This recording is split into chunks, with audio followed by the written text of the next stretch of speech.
प्रभु जीशुख्रीष्ट नाम समस्त को प्रेज लॉर्ड।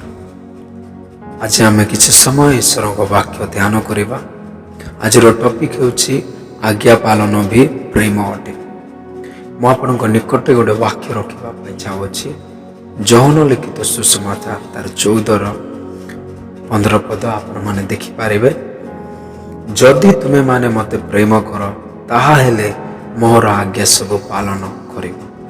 प्रभु जीशु ये जगार कहते जो माने मते प्रेम करती से ही माने ही मोर वाक्य पालन करेगा। ध्यान देखो जो माने तांको प्रेम करते से ही माने ही वाक्य पालन करेगा बोले बाइबल रे लिखा अछि। प्रभु कहते प्रेमिक विषय जगह कहते जो मैंने ईश्वर को प्रेम करती तांको विषय जगह लिखा अछि कि जो माने मते प्रेम करती से माने मोर आज्ञा सब पालन करेंगे। जीशु विषय कहले अनेक समय हमको आज्ञा कठिन लगे, अनेक समय हमको डिफिकल्ट लगे। किसी आज्ञा गुड़िक से मैंने बेस स्ट्रगल्स करूँ से कंप्लीट करने मैंने बेस स्ट्रगल्स करूँ से पालन करने। किंतु जीशु जगह कहते जो माने मत प्रेम करेंगे से ही माने ही मोर आज्ञा को पालन करेंगे। प्रेम विषय प्रभु कहते अनेक थर यही प्रकार मध्य प्रेम करूँ जो माने मान को प्रेम करोचंती सही मान को हम माने प्रेम करो। किंतु जीशु कहले तुम माने सही मान को नहीं, किंतु जो माने तुम मान को धारणा करती सही मान को तुम माने प्रेम करो। आज प्रेमर परिचय हमें पाइछु जीशु द्वारा।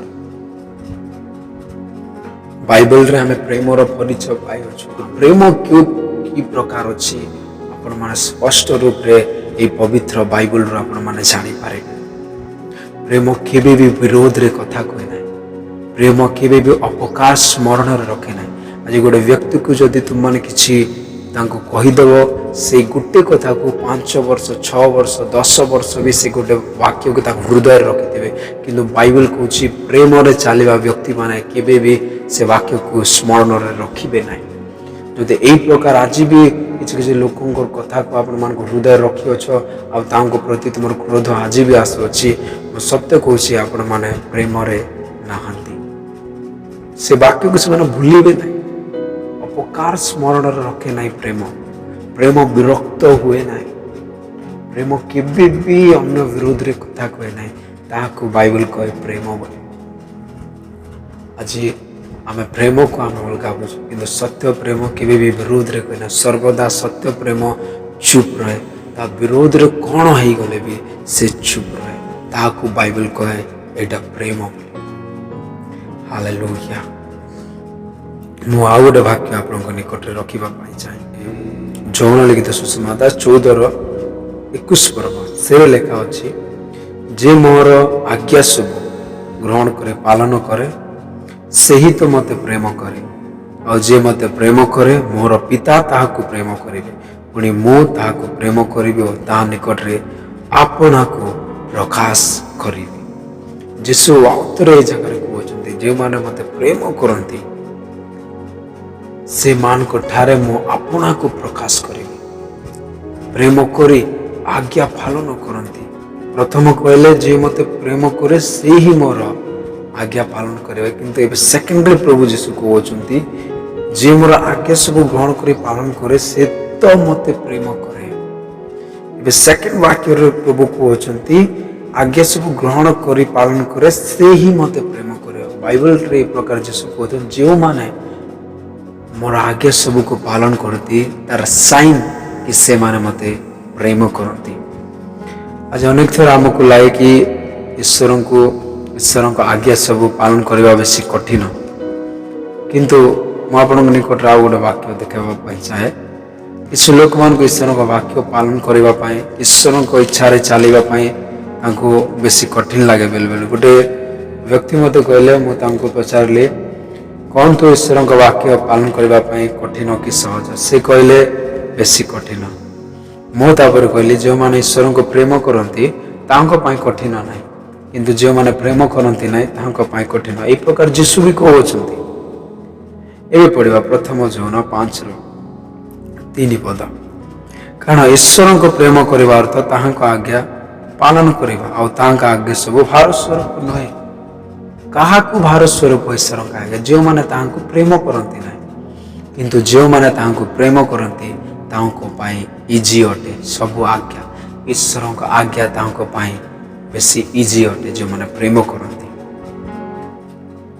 ସେଥିପାଇଁ ଯୀଶୁ କହିଲେ ଯେଉଁମାନେ ମୋତେ ପ୍ରେମ କରନ୍ତି ସେଇମାନେ ତ ମୋର ଆଜ୍ଞା ପାଳନ କରିବେ। ଆଜି କିଛି କିଛି ବିଷୟକୁ ନେଇକି ଆମେ ବେଶୀ ଷ୍ଟ୍ରଗଲ୍ କରୁ, ଆମେ ସେଇଟାକୁ ପାଳନ କରିପାରୁନାହୁଁ। କିନ୍ତୁ ଈଶ୍ୱରଙ୍କୁ ପ୍ରେମ କରିବା ବ୍ୟକ୍ତିଙ୍କ ପାଇଁ କିଛି ବି ଡିଫିକଲ୍ଟ ଲାଗେ ନାହିଁ।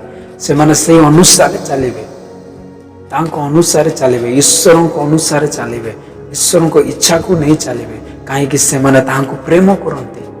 ପ୍ରେମ କରିବା ବ୍ୟକ୍ତି କେବେ ବି ତାଙ୍କ ଆଜ୍ଞାକୁ ଛାଡ଼ି ଯିବ ନାହିଁ, ସେ ପାଳନ କରିବ। ସେଥିଲାଗି ଏଇ ଜାଗାରେ ଲେଖା ହେଉଛି ପ୍ରେମ କରିବା ଅର୍ଥ ତାଙ୍କ ଆଜ୍ଞା ପାଳନ କରିବା।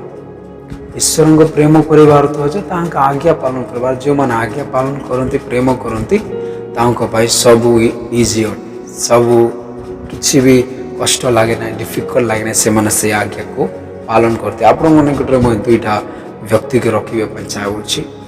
ସେଇମାନେ କିପରି ଈଶ୍ୱରଙ୍କୁ ପ୍ରେମ କରି ଆଜ୍ଞା ପାଳନ କରିଥିଲେ ସେହି ବିଷୟରେ ଆମେ ଦେଖିବା ଅଛି। ଦୁଇଟି ବ୍ୟକ୍ତିକୁ ମୁଁ ଆପଣଙ୍କ ନିକଟରେ ରଖିବା ପାଇଁ ଚାହେଁ। ପ୍ରଥମ ବ୍ୟକ୍ତି ହେଉଛି ନୋହା। ବାଇବେଲ ଏକ ପ୍ରକାର କହେ ପରମେଶ୍ୱର ଜଳପ୍ରଳୟ ଆଣିବା ପୂର୍ବରୁ ଗୋଟେ ବ୍ୟକ୍ତିକୁ ଦେଖିଲେ, ତାର ନାଁ ହେଉଛି ନୋହା। ଏ ନୋହା ଈଶ୍ୱରଙ୍କ ସହିତ ଚାଲିବା ବ୍ୟକ୍ତି, ଧାର୍ମିକ ବ୍ୟକ୍ତି ଥିଲେ। ବାଇବେଲ ଏହି ପ୍ରକାର କହେ ନୋହାକୁ ପରମେଶ୍ୱର କହିଲେ କି ତୁ ଜାହାଜ ବନା, ଆଉ ଜାହାଜ ତୁମର ସପରିବାର, ଆଉ ଜାହାଜରେ ପ୍ରତ୍ୟେକ ଜୀବଜନ୍ତୁ ପଶୁ ଗୁଡ଼ିକ ଯୋଡ଼ି ଯୋଡ଼ି ନେଇକି ଜାହାଜରେ ବସ। ଆଉ ବାଇବେଲ ଏହି ପ୍ରକାର କହେ ନୋହ ସେଇ ଅନୁସାରେ ପାଳନ କଲା ଯେଉଁ ପ୍ରକାର ପରମେଶ୍ୱର କହିଲେ। ଆପଣମାନେ ଜାଣିଅଛନ୍ତି ନୋହକୁ ଜାହାଜ ବନାଇବା ପାଇଁ 120 ବର୍ଷ ଲାଗିଲା।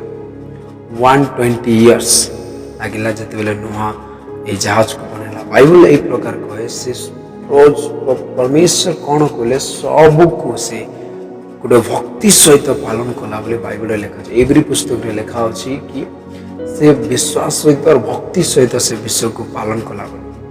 ତାକୁ କିଛି ବି ଡିଫିକଲ୍ଟ ଲାଗିଲା ନାହିଁ, କିଛି ବି କଷ୍ଟ ଲାଗିଲା ନାହିଁ। ପ୍ରଭୁ ମୁଁ କେମିତି ପ୍ରକାର ବନେଇ ପାରିବି, କେମିତି ସେ, କିନ୍ତୁ ତାକୁ କିଛି ବି ଡିଫିକଲ୍ଟ ଲାଗିଲା ନାହିଁ, କିଛି ବି କଷ୍ଟ ଲାଗିଲା ନାହିଁ, କାହିଁକି ସେ ଈଶ୍ୱରଙ୍କୁ ପ୍ରେମ କରୁଥିଲେ।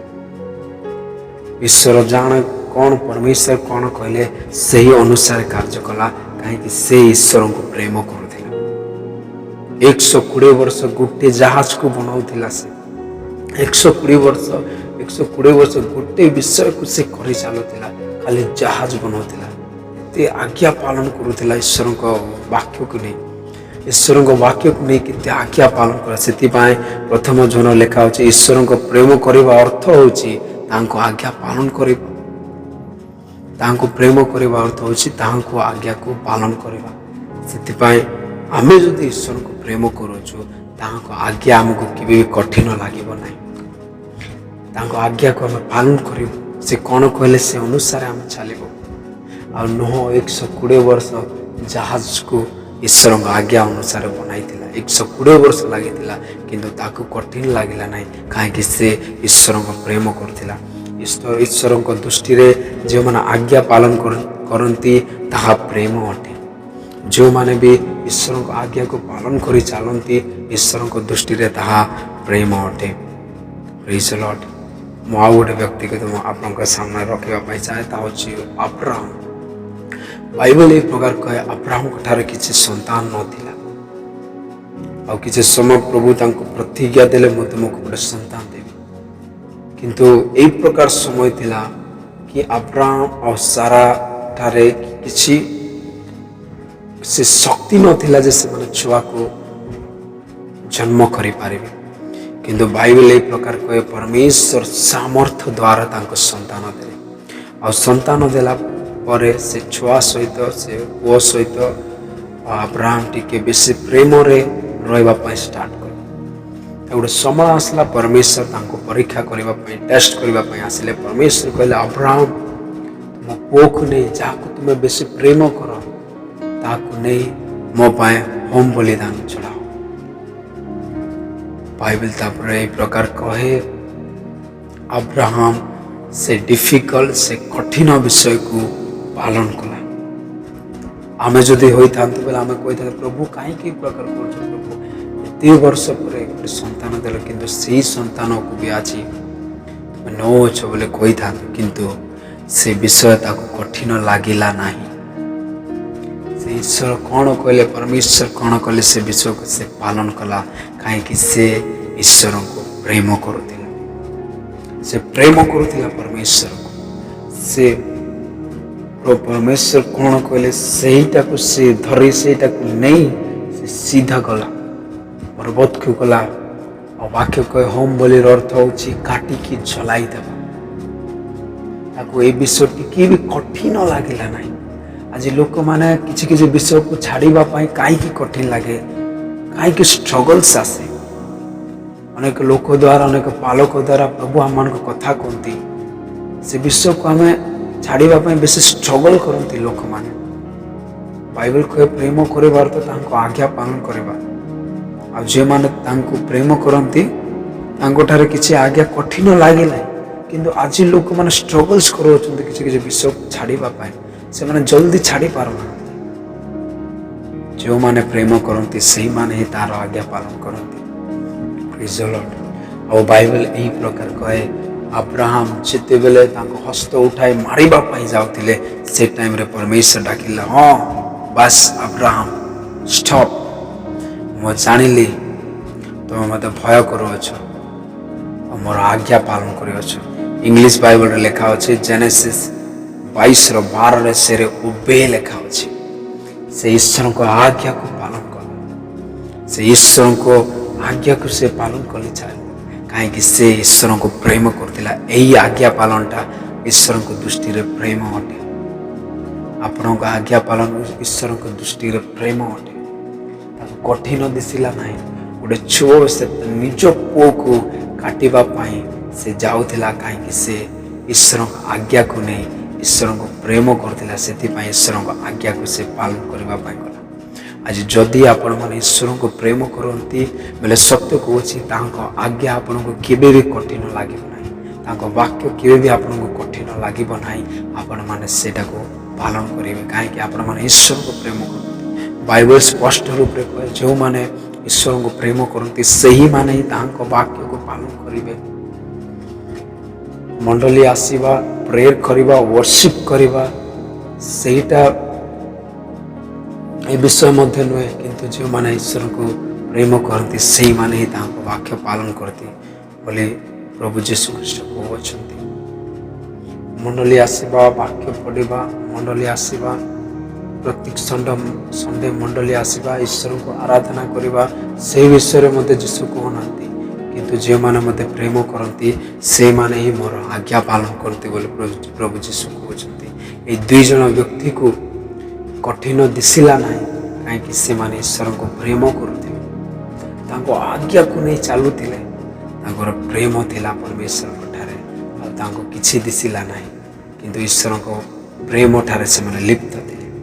आज जदि आम ईश्वर को प्रेम रे आम लिप्त थेबु हमको कौन सी विषय कठिन लागिब नहीं आम कर चलिब। प्रेम करबा अर्थ तांको आज्ञा पालन करबा आ आज्ञा सब भार स्वरूप नुहे तांको आज्ञा सब कठिन लगे नहीं जो माने तांको प्रेम करुछंती। ए दुई जन व्यक्ति को किछि कठिन लागिला नहीं। आज आम कहीं स्ट्रगल्स करो बिकॉज आम ईश्वर को प्रेम करूना। जो माने प्रेम करते से इजी लगे किंतु प्रेम न करवा व्यक्ति मान को किसी किसी विषय छाड़िबा पाई तांको बेसी डिफिकल्ट लगे से माने छाड़ी पारु ना से विषय को।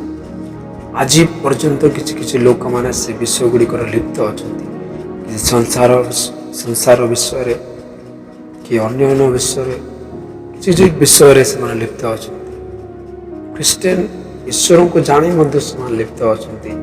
आ जिते से वाक्य छाड़िबा पाई ईश्वर को वाक्य आसे से विषय छाड़िबा पाई ईश्वर को वाक्य आसे से से माने स्ट्रगल करती से माने छाड़ी पारती नहीं। ईश्वर को प्रेम करवा व्यक्ति कौन सी विषय अवहेला हुए ना सबको से छाड़ी दे ईश्वर कौन बोले कहीं से ईश्वर को प्रेम करे। ईश्वर कहवा वाक्य को से पालन करे जो माने तांको प्रेम करती से ही माने ही तांको वाक्य पालन करती। ପ୍ରଭୁ ଏ ବାକ୍ୟ ଦ୍ୱାରା ଆପଣମାନେ ସମସ୍ତଙ୍କୁ ଆଶୀର୍ବାଦ କରନ୍ତୁ। ଆମେନ୍।